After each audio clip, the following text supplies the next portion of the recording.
meus queridos e queridas do portal Tecnologística. Feliz 2024!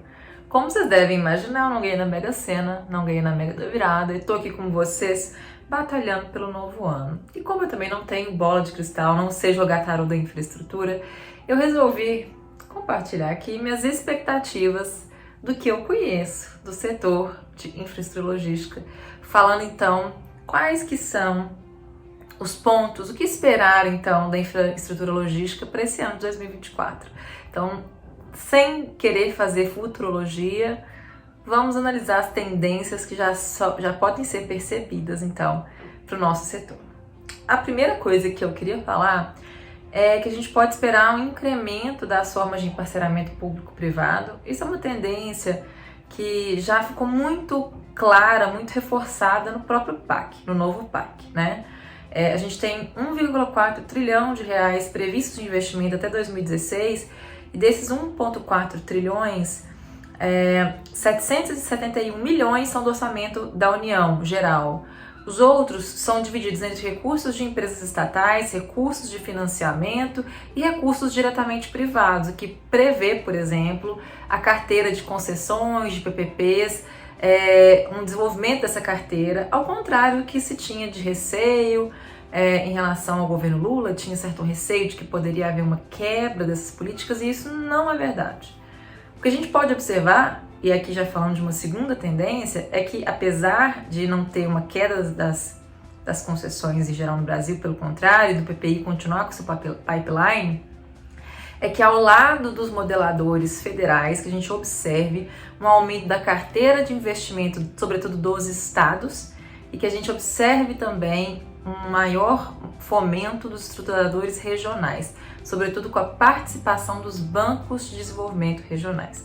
Quando a gente olha a carteira do PPI, mais de 40% da carteira do PPI está voltada para o setor de transportes. Então, assim, temos sim um papel importantíssimo do governo federal de fomentar e de puxar essa agenda, sobretudo para rodovia e porto, né? Rodovia e porto são os carros-chefe dentro de transportes, e transporte corresponde então a mais de 40% da carteira de projeto do PPI. Mas ao lado disso a gente vê ali um maior desenvolvimento desses bancos, das empresas estaduais em geral, né? Então a gente tem, por exemplo, Bandes no Espírito Santo, a gente tem o Banco de Desenvolvimento do Rio Grande do Sul, a gente tem o BDMG em Minas, a Prodenge, temos diversos atores aí incrementando sua carteira de projetos. Então essa é uma segunda tendência. Qual que é a terceira tendência? Que a gente comece a redesenhar o esquema de incentivos do setor de transportes e da infraestrutura logística, pensando já no desenho pós-reforma tributária, que foi promulgada pelo Congresso no final de dezembro.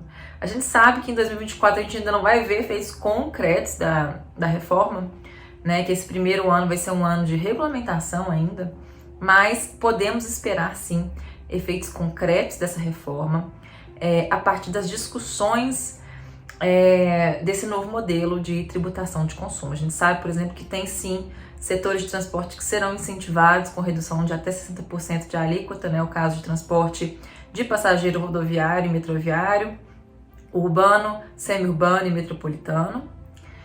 E a gente sabe também que esse novo desenho de incentivos, que muda um pouquinho a lógica do ICMS e passa a tributar essas movimentações no destino final, que isso vai provavelmente mudar a configuração da malha logística brasileira, inclusive o posicionamento dos futuros centros de disposição, como que os contratos vão ser feitos. Então é muito importante que no planejamento estratégico das empresas de logística de hoje já comece a ser pensado e refletido esse efeito que a reforma tributária vai trazer para o setor como um todo. Então isso eu estou falando de 2024, mas estou falando também de um futuro de médio e de longo prazo, considerando que a reforma vai ser implementada gradualmente, depende de lei complementar, não são mais de 70 pontos que precisam de ser regulamentados por lei complementar, vai ser uma transição gradual entre os tributos que serão extintos e os novos tributos que serão implementados, então a gente pode esperar uma evolução lenta,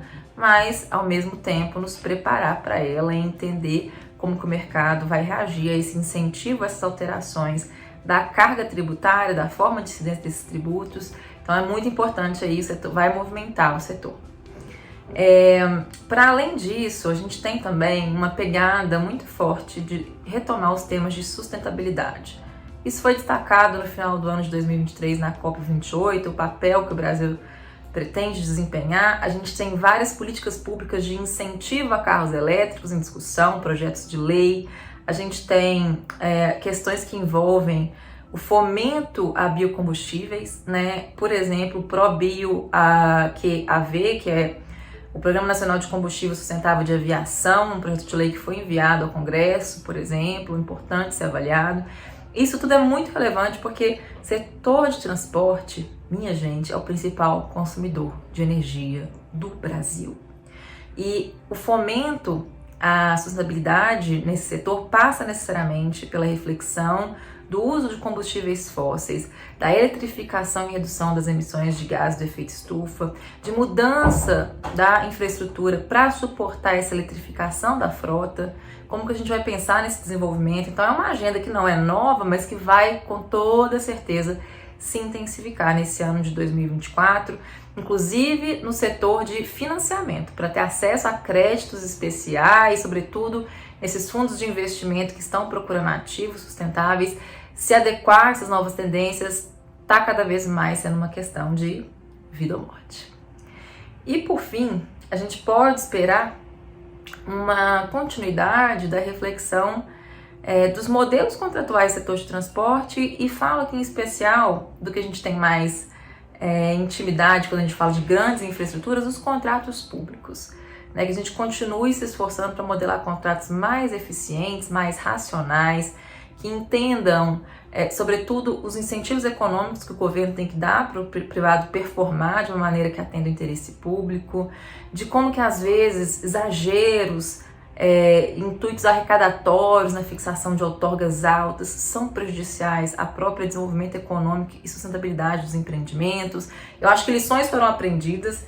E o normal, o desejável é que a estruturação desses projetos que a gente mencionou, né, da carteira do PPI, das carteiras estaduais em desenvolvimento, leve em consideração essas questões. Sobretudo para que essas percepções do dia a dia sejam levadas em conta na hora de estruturar. Né? A gente conecta isso tudo de sustentabilidade, inovação, digitalização, melhoria da qualidade dos serviços prestados em contratos que são bem desenhados, bem projetados, e que vão gerar mais crescimento e desenvolvimento econômico para o nosso país. Então esses são meus palpites de temas, de pautas que vão vir com tudo nesse ano que vem, que está aqui já. E eu espero que a gente possa contribuir para essa pauta juntos aqui durante todo esse ano. Eu aguardo suas sugestões para as próximas colunas, suas dúvidas, seus comentários. Deixem aqui pra gente, vai ser um prazer dialogar com vocês. Feliz 2024. Um abraço.